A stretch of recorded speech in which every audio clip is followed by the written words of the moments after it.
유 실장님, 예, 수고 많으십니다. 감사합니다. 거리가 하도 멀어서 얼굴이 잘 안 보이네요. 고맙습니다. 그 민정수석 사퇴 파동은 그 뭐 때문에 사퇴하게 됐습니까? 아까 뭐 여러 차례 말씀드렸습니다만은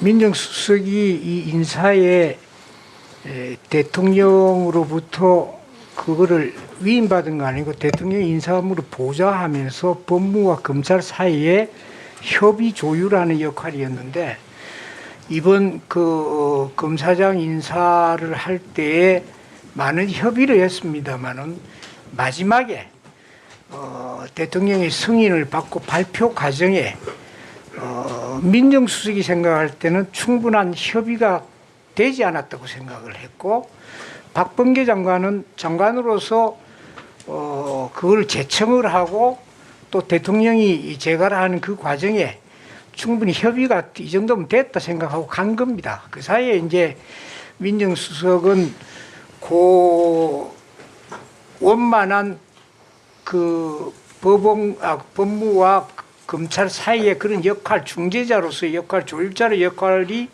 좀 많이 리더십을 회복할 수 없을 정도 상처를 받지 않았느냐. 이제 그런 것 때문에 발단이 됐다고 저는 그렇게 생각을 합니다. 인사 발표 전에 대통령이 결재하신 거는 맞습니까?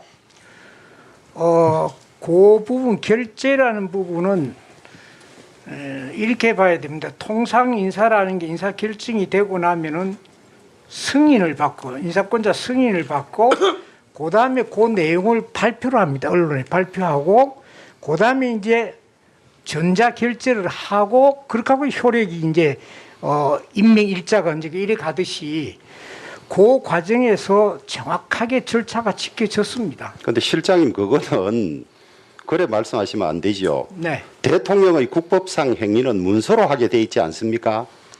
그거는 문서로 할 때 국법상의 행위가 성립이 되는데 전자 결재든 뭐든 결재하는 순간이 대통령의 결정이 되는 건데 그 전에 발표를 했다? 그러니까 대통령 패싱이라는 이야기가 나오는 거 아닙니까? 구두로 협의하고 안 하고 그런 변명을 할 수가 없어요. 헌법에 나오는 조항인데 아니 지금까지 청와대가 대통령 국법행위 하면서 전부 그런 식으로 했습니까? 통상 장관, 차관 인사도 그렇게 발표를 먼저 합니다. 승인을 받고. 아니 그러면 안 되죠 그게. 그러니까 그거는 요건 외에 요 측면에서 한번 따져볼 부분이 아니 있다 그러고 그러면 한번 따져보시죠. 대통령이 인사에 관한 확실한 결재 없이 미리 발표한 게 맞습니까? 우리 지금 전에 민정수석 지낸 각상도 의원도 있습니다만은 말씀이 되실 이야기를 해야지. 대통령이 헌법 위반을 상습적으로 했다는 그걸 좀 공개적인 석상에서 이야기하는 건데 그게 답변이 되는 겁니까? 아니 인사결재라는 게 대통령의 국법상 행위는 문서로서 하고 관계장관이 부서하게 돼 있어요. 국무총리하고. 그게 대통령의 결재가 성립된 시기인데 그 전에 그 인사 내용을 법무부 장관이 발표했다? 지금까지 그랬습니까? 그것만 확인해 줘봐요. 예, 장차관 인사하고 다 그렇게 했습니다. 자 그러면 네. 됐어요. 그 정도 두 번째로 네. 그 검사장의 인사를 법무부 장관이 직접 결재를 들고 와서 대통령에게 결재를 맞습니까? 결재를 올리면 해당 수석이 들고 와서 대통령에게 결재를 받아서 그것을 해당 부서에 전해줍니까? 요 건에 한해서 답변을 말씀을 드린다 그러면은 그 부분은 제가 아까도 말씀드렸듯이 언제 누가 대통령의 승인을 받았고 하는 것은 말씀을 드릴 수가 없습니다. 아니, 말씀드릴 수 대통령은- 없다는 게 이상하죠. 예. 왜냐하면 양해를 우리가 해주십시오. 일반적으로 알기로 결재를 직접 대통령에게 장관들이 들어가서 결재 받는 경우는 드물고 결재 올리면 수석하고 조정을 해서 그 결재를 수석들이 받아서 전해주는 건데 여기서 지금 민정수석이 패싱되든지 협의가 안 됐다는 말은 그 결재를 민정수석이 안 들고 들어갔다는 이야기 아니겠습니까? 왜 그걸 자신 있게 이야기를 못 합니까? 그것은 뭐 제가 확인드리기 어렵다는 거 다시 좀 양해를 부탁드립니다. 하여튼 뭐 곤란한 사정이 있어서 말씀하기 어렵다 이렇게 그런 이해를 건 하겠습니다. 아니고요. 그 다음에 네. 심현수 수석은 사표를 낸 상태지요. 그 사의 표명이라는 게 수차례 구두 사의 표명이 있었고요. 예. 그 뒤에 문서로 사표를 냈습니다.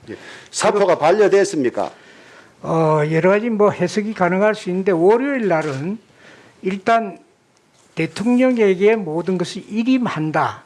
이렇게 이해를 해주셨으면 좋겠습니다. 아이고, 아마 일임했는데- 그게 수리가 될 수도 있고. 이름했는데 예, 알겠습니다. 그런데 대통령에게 이름했으면 대통령의 어떤 결정이 있었습니까?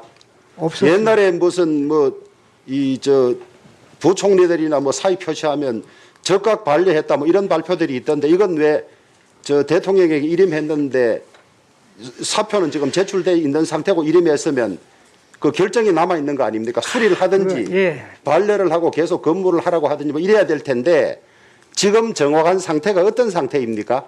대표님 참 그게 고민스러운 부분인데 수차례 사의 표명했고 수차례 반려가 아니고 계속 설득을 했다. 이기는 신현수 수석을 모셔올 때도 기대했던 역할이 있고 아직도 그 신뢰와 기대가 있다는 의미이기 때문에 굉장히 힘든 결정이다. 그러나 또 일이라는 것은 돌아가야 되기 때문에 그런 측면에서 여러 가지 아마 대통령께서 고민을 하시리라 생각하고 결심을 하시리라 생각합니다.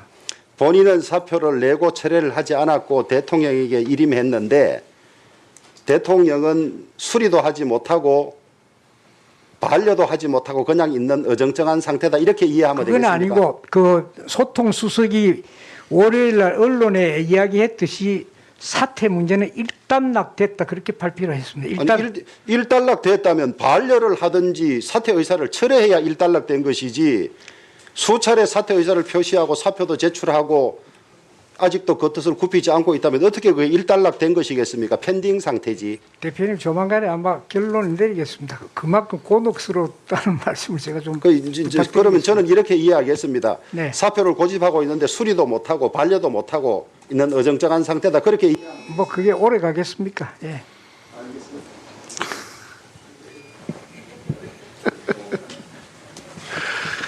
예, 여기 조영 대표님 하셨으니까 조수진 의원님, 조수진 의원님 질의하시기 바랍니다.